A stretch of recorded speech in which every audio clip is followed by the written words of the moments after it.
Merci Nishal, bonjour à tous.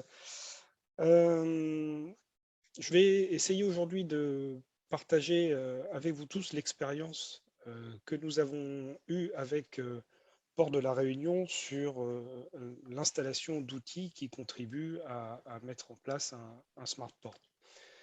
Je vais commencer par vous présenter un petit peu Aropa Port. Ensuite, on va rapidement décrire un smart port. Qu'est-ce que c'est, qu'est-ce qu'on attend. Pour aller plus en détail sur la solution S-Wing que nous avons proposée et mise en œuvre à Port-Réunion. Et enfin, quelques éléments relatifs au projet lui-même et aux apports que ça a eu pour le port. Alors, je vais partager mon écran. Hop.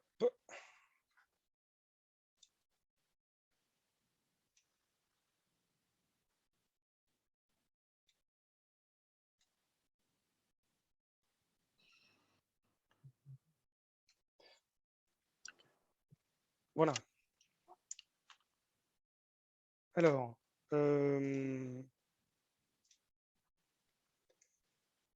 Aropa Port, c'est une toute jeune entreprise qui a aujourd'hui 1 an, hein, depuis le 1er juin, qui est issue de la fusion des ports du Havre, de Rouen et de Paris.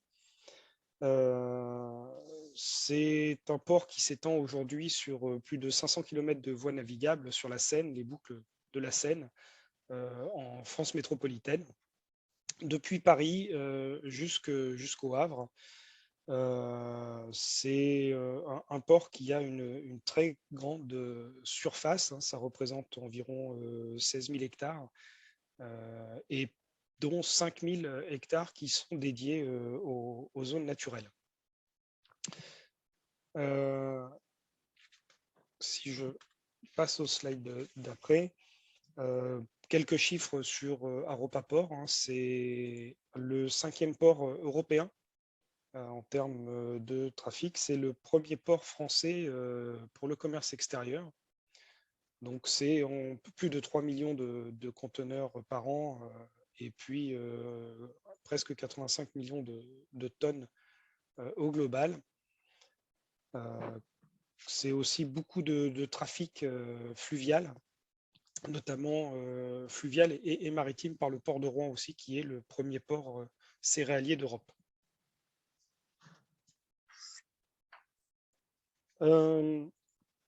Alors, avant Aropa Port, le port du Havre a une histoire très ancrée dans le digital, hein. Ils ont créé, on a créé la Soged, qui était le premier cargo community system pour la place portuaire du Havre pendant les années 80. Donc, ça remonte en même temps que l'essor du conteneur.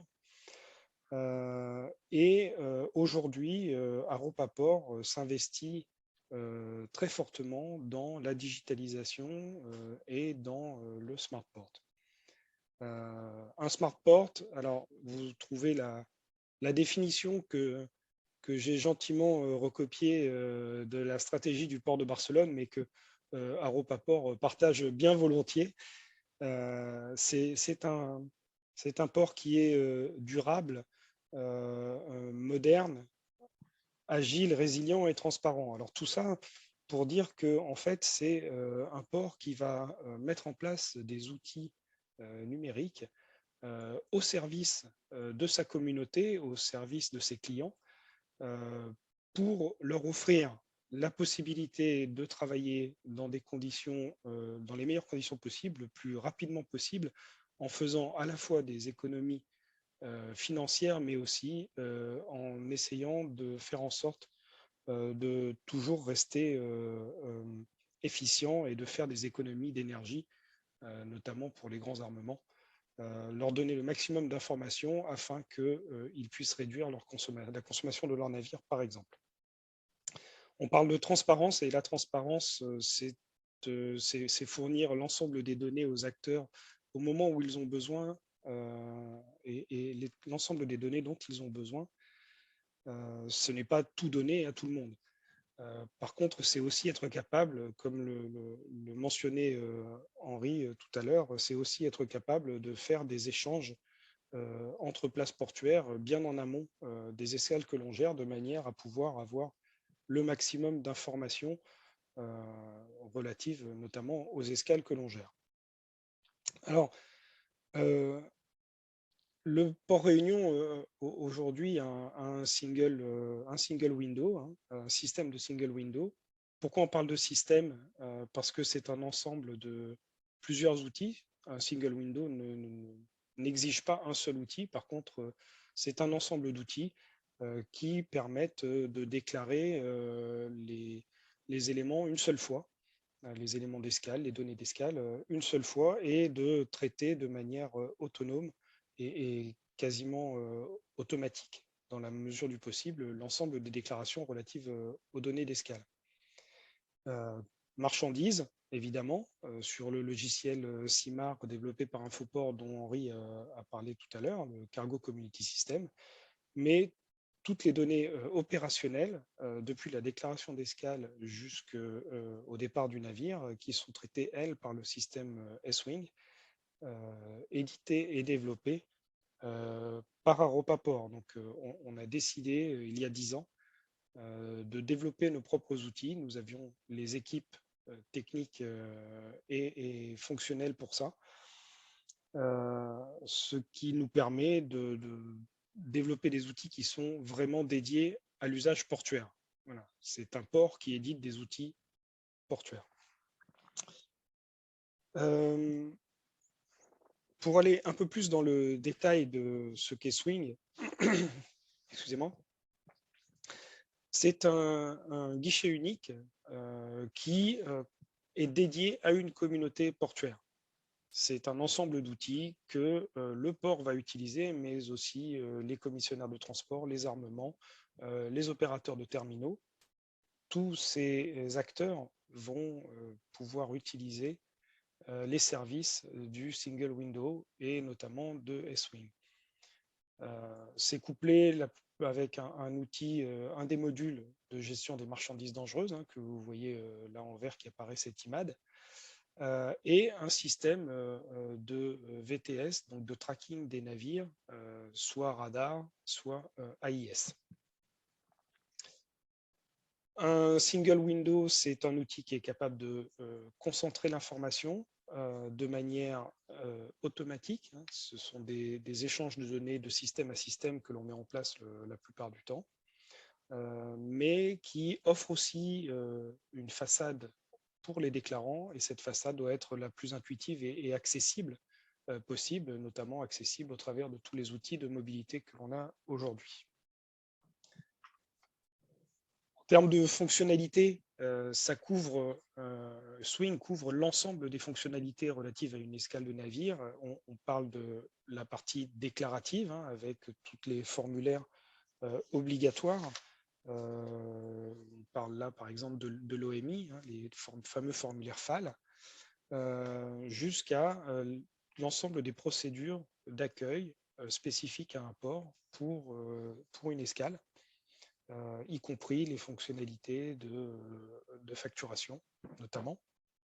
Donc, on voit bien qu'on couvre l'ensemble du spectre depuis l'annonce de l'escale jusqu'au départ de la marchandise. On a aussi tout ce qui est gestion des déchets, de la collecte des déchets, hein, qui sont aussi un domaine de la réglementation aujourd'hui, hein, OMI, toujours.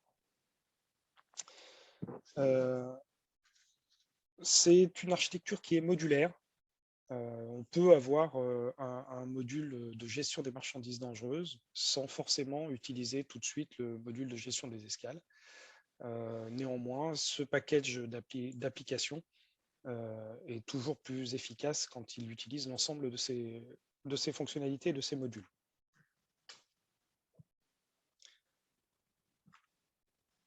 Enfin, c'est un système qui est basé sur de l'innovation, hein, qu'on remet en permanence en cause vis-à-vis des nouvelles technologies.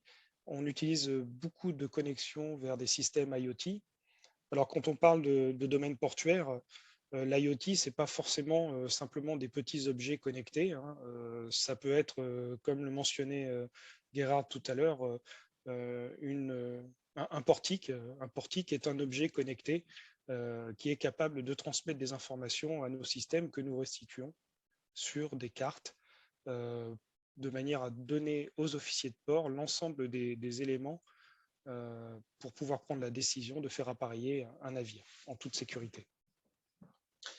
On parle aussi d'API, bien évidemment. On parle de bases de données, de grands ensembles de données, des bases NoSQL, par exemple. À titre informatif, pour le port du Havre et pour Aropaport, nous gérons plus d'1 milliard de données en provenance de nos différents objets connectés, objets IoT. Enfin, nous avons aussi un périmètre de R&D, notamment sur la blockchain, qui aura pour objet de notariser les transactions, notamment celles relatives aux marchandises dangereuses, de manière à ce qu'il ne puisse pas y avoir de problème et qu'on puisse toujours retrouver qui a fait quelle transaction à quel moment.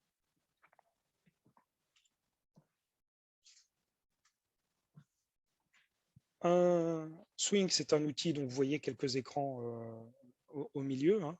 C'est un outil donc complet qui est évidemment connecté au système radar ou au système AIS qui permet de détecter des navires en mettant en place des points de passage.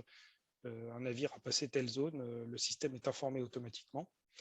On a aussi l'information des services météo, de capteurs de marée, différents capteurs qui peuvent être placés sur des manifolds, notamment si on veut avoir des informations relatives au débit, par exemple. La position des portiques et le statut des avant-becs, qui sont des informations très importantes au moment de l'appareillage ou de l'accostage d'un navire. Voilà, ce sont des données là pour le coup de sécurité. Quand le port en a, c'est aussi des informations sur le statut des ponts. Est-ce qu'ils sont ouverts ou fermés à la circulation, des écluses, et aussi de manière plus spécifique en fonction des besoins, et notamment on sait que les ports de l'océan Indien sont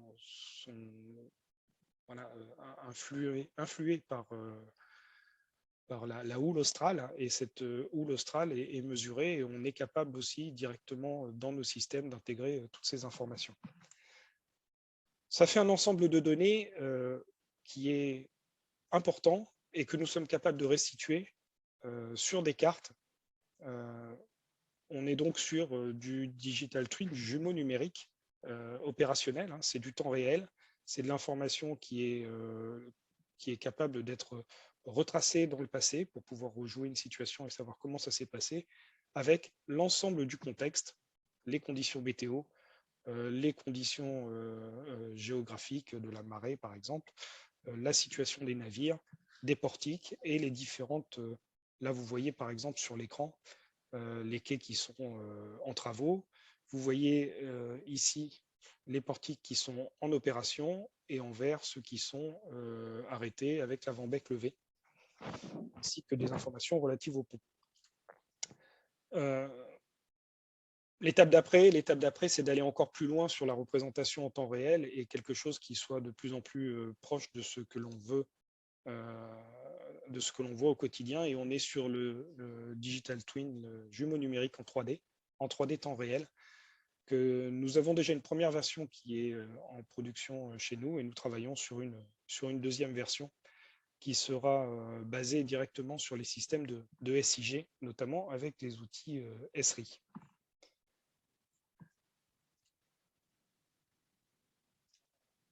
Alors, juste quelques éléments concernant les projets. Nous avons commencé à travailler ensemble en 2017 pour, juste derrière, commencer l'installation du module des marchandises dangereuses TIMAD au port de la Réunion. Ce sont des projets à chaque fois qui sont des projets courts, que l'on veut efficaces, et donc on est toujours sur 6 mois maximum de durée de projet. En 2020, on a mis la gestion des escales et la gestion droits de port. Alors 2020, c'était une année un peu particulière, hein. On était en plein Covid et malgré tout, tout a très bien fonctionné. Les équipes ont vraiment bien travaillé ensemble. Et cette année, en 2022, d'ailleurs actuellement, on est en train de travailler sur la mise à niveau de TIMAD sur la nouvelle version du module des marchandises dangereuses.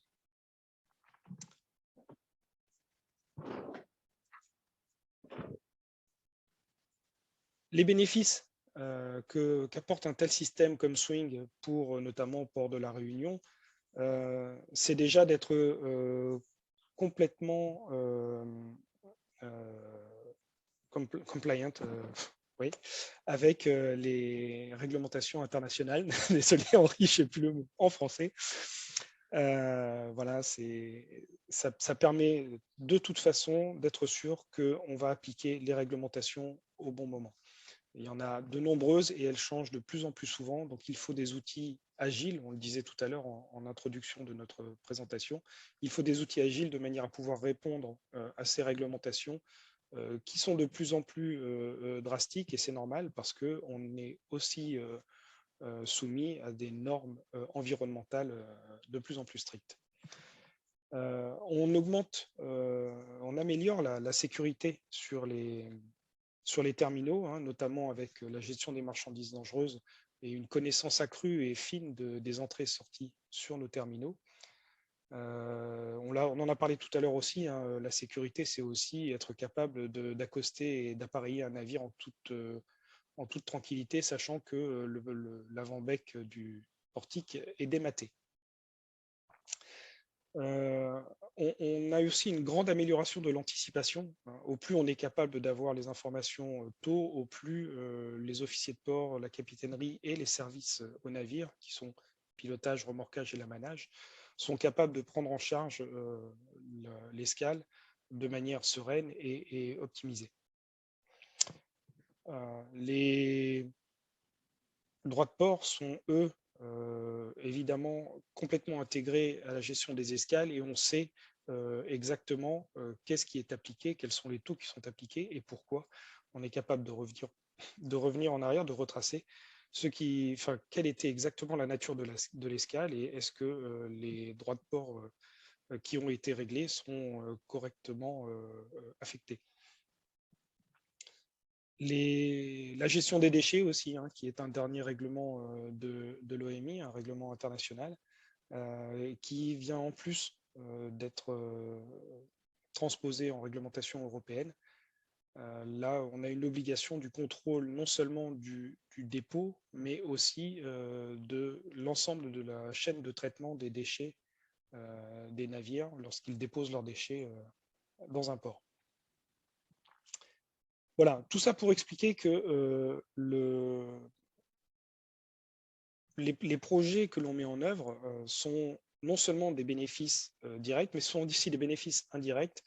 On a réussi à créer de vraies synergies entre les équipes. Hein. Les équipes du Port du Havre et d'Aropa et celles de Port Réunion travaillent main dans la main. Elles sont aujourd'hui au Havre pour mener des ateliers. Plus tard, on ira poursuivre ces ateliers à La Réunion. Et c'est aussi ça, c'est aussi une aventure humaine qui est, ma foi, importante. Voilà, je vous remercie pour votre attention.